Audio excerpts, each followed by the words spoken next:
Avant la création du monde, avant le commencement de toute chose, il n'y avait rien.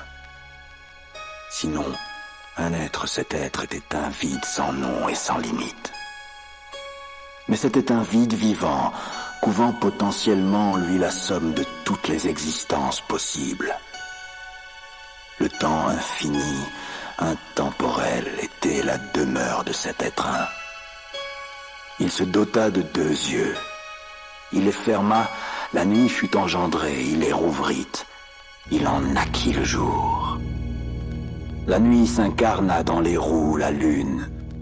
Le jour s'incarna dans Nangé, le soleil.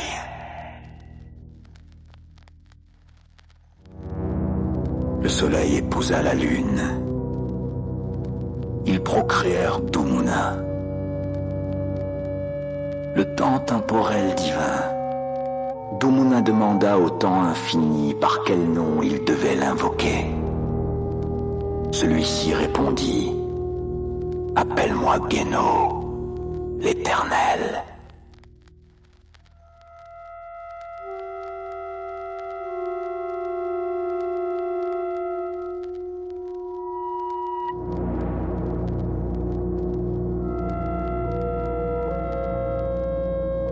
Geno voulut être connu. Il voulut avoir un interlocuteur. Alors il créa un œuf merveilleux, comportant 9 divisions, et y introduisit les 9 états fondamentaux de l'existence. Puis il confia l'œuf au temps temporel Dumuna. « Couve-le avec patience, lui dit-il, et il en sortira ce qui en sortira. » Dumuna couva l'œuf merveilleux et le nomma Botionde. Quand cet œuf cosmique vint à éclore, il donna naissance à 20 êtres fabuleux qui constituaient la totalité de l'univers visible et invisible, la totalité des forces existantes et de toutes les connaissances possibles. Mais hélas, aucune de ces 20 premières créatures fabuleuse ne se révéla apte à devenir l'interlocuteur que Geno avait désiré pour lui-même. Alors, il préléva une parcelle sur chacune des 20 créatures existantes. Il les mélangea, puis, soufflant dans ce mélange une étincelle de son propre souffle igné, il créa un nouvel être, Nedo, l'homme. Synthèse de tous les éléments de l'univers, les supérieurs comme les inférieurs, réceptacle par excellence de la force suprême en même temps que confluent de toutes les forces existantes. Bonne ou mauvaise, Nedo, l'homme primordial, reçut en héritage une parcelle de la puissance créatrice divine, le don de l'esprit et la parole.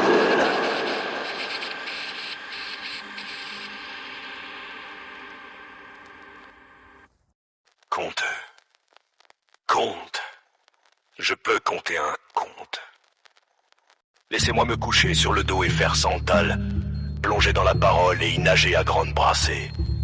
J'y nagerai et mes pieds battant un eau feront pune du panta. Ce que je m'en vais dire est plus merveilleux qu'un songe. Pourtant, ce ne sont pas des balivernes, c'est la langue qui fait éclater la parole. Ce n'est pas la ruse qui actionne ma langue, elle teinte plus clairement que la cloche royale. Elle montre la route mieux qu'un guide avisé. Ma parole intéressera tous les doués d'intelligence, mais tous ceux qui méditent et réfléchissent. Ce conte est un conte mâle.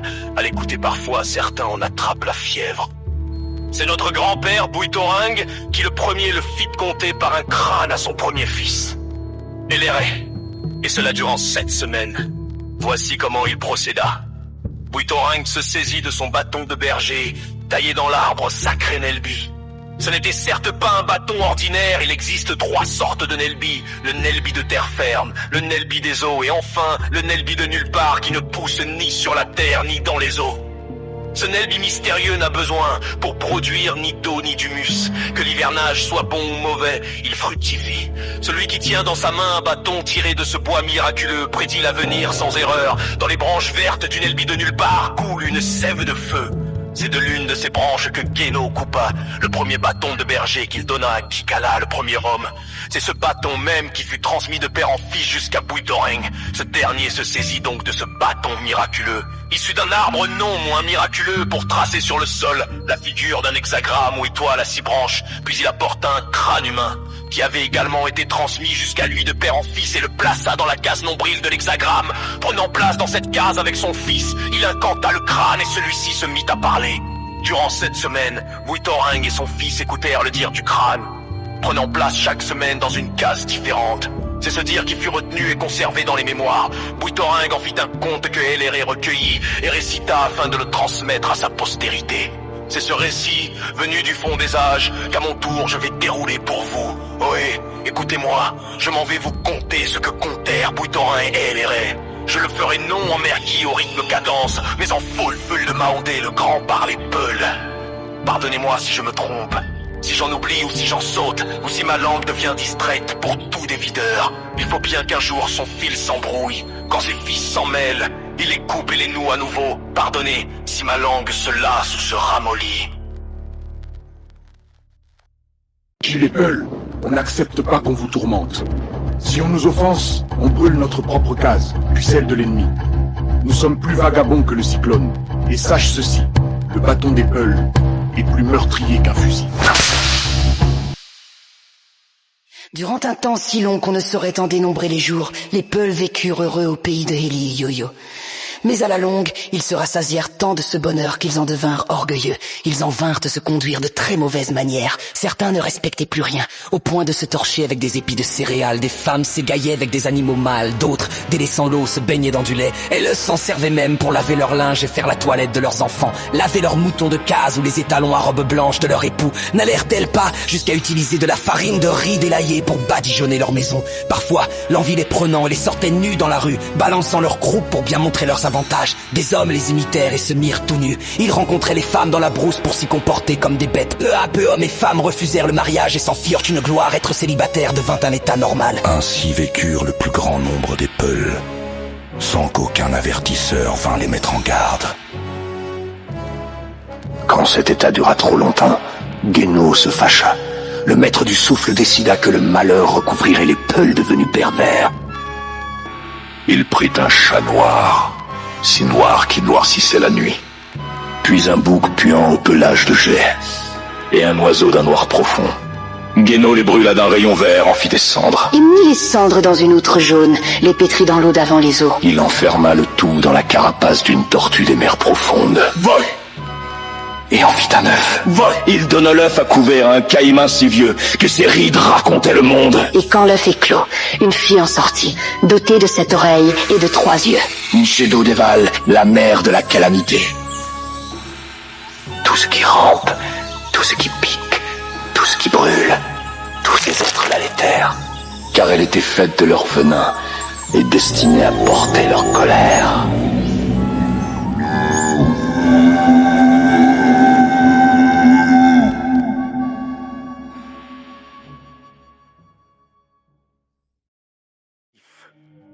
L'enfant grandit et devint une fille courtaude, vilaine à voir, aux oreilles mal formées. Aucune créature de cette terre n'a jamais vu de telles oreilles.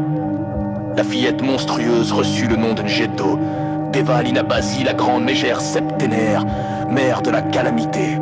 Elle apprit les 7 sons des paroles magiques. Elle connut toutes les incantations propres à commander aux esprits du mal des 4 éléments et des 6 points de l'espace. Capable de prendre toutes les formes, elle se métamorphosait à volonté, plongeant les esprits dans le trouble, ainsi enveloppée de ténèbres, entourée de tous les mauvais esprits et génies du mal. Njeto Deval atteignit l'âge adulte, un homme nommé Dandy, fils de Siti. La vit et la demanda en mariage. Sa demande fut acceptée. Après leur mariage. Les époux partirent habiter Togalba-Leval.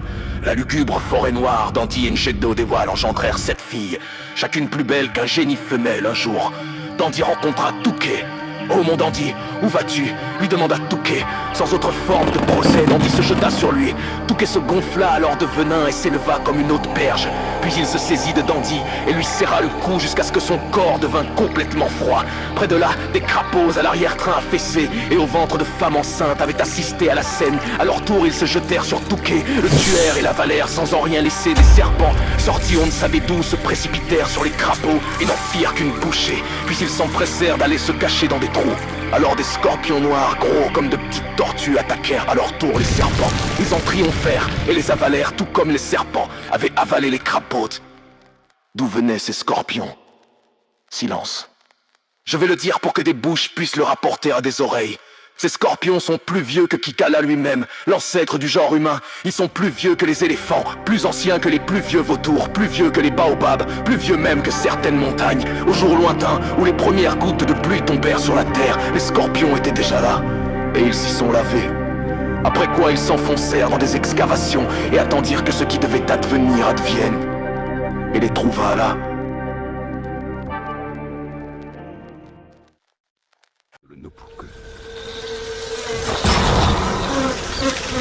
Tant qu'elle est là, rien ne pousse, rien ne vit, rien ne respire sans trembler.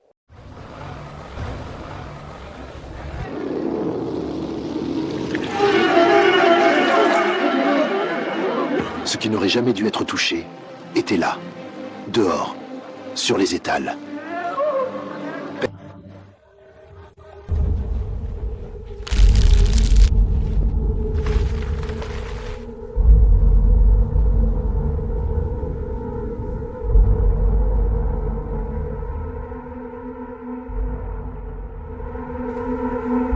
Quelque chose est venu de l'ombre. Quelque chose que nos ancêtres avaient prédit. Le lait n'est plus lait. La terre n'est plus terre. Et le marché n'est plus un marché. Le malheur est descendu. Ce qui devait être écrasé sera écrasé. Le monde se renversera. Ellie et Yo-Yo tomberont comme murs de Pizé. Rien ne restera comme avant. Rien. Au centre des malheurs, tapie dans l'abri des branches, se trouvait celle que Gwenno avait choisie. Jedo Dewal, la mère de la calamité.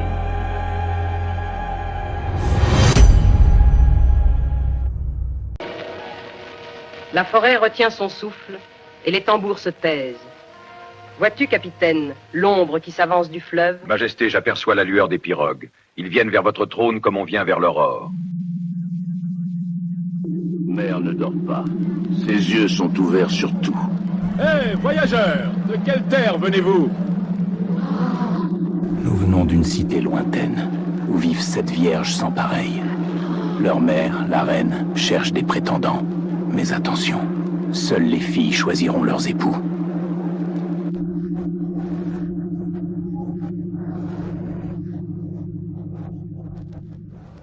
Les vierges de la cité... Tu imagines? Elles choisissent elles-mêmes. C'est un signe du ciel. Nous irons.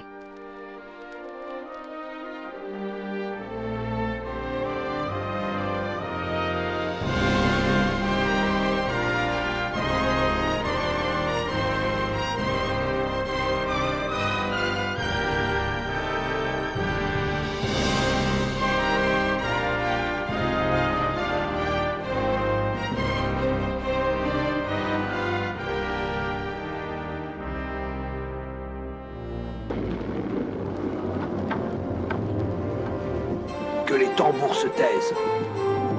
Conduisez les hommes d'Ellie et de Yo-Yo, je les jaugerai. Hommes de Ellie et Yo-Yo, avancez.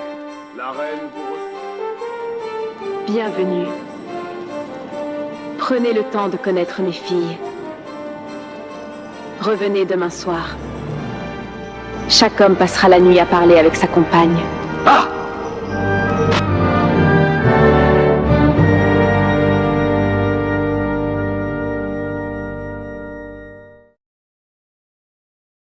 Mes sœurs et moi n'avons qu'une règle. Celui qui prétend à notre main doit oser tout donner. Alors, voyageurs, Qu'apportes-tu à ma famille? Mon talisman. Mon unique chance de revenir sain et sauf. Il tremble, mais il ne recule pas. Rapproche-toi, frère, mais doucement. La précipitation abîme les belles choses. Je dois savoir si tu m'aimes vraiment. Donne-moi un gage, le plus précieux que tu possèdes. Frère, ma mère est très malade. Seul un don de toi peut la sauver. Permets-moi de prélever un peu de ta force, et cette nuit je serai tienne. Oui, je te donne tout.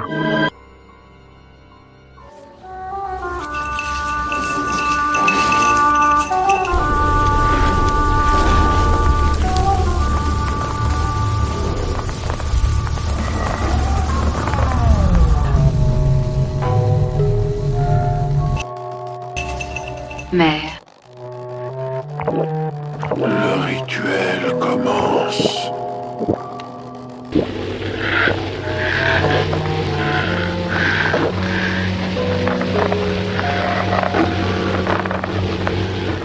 Le rituel prend seulement ce qu'il doit prendre.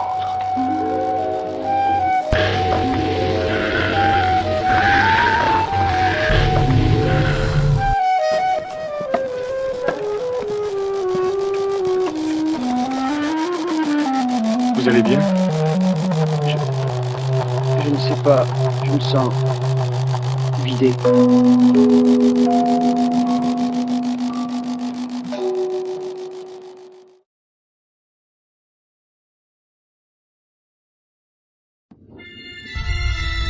Le royaume dort dans la tiédeur de ses lampes. Il ne sait pas qu'il se déchausse. J'apporte la nuit dans mes poumons.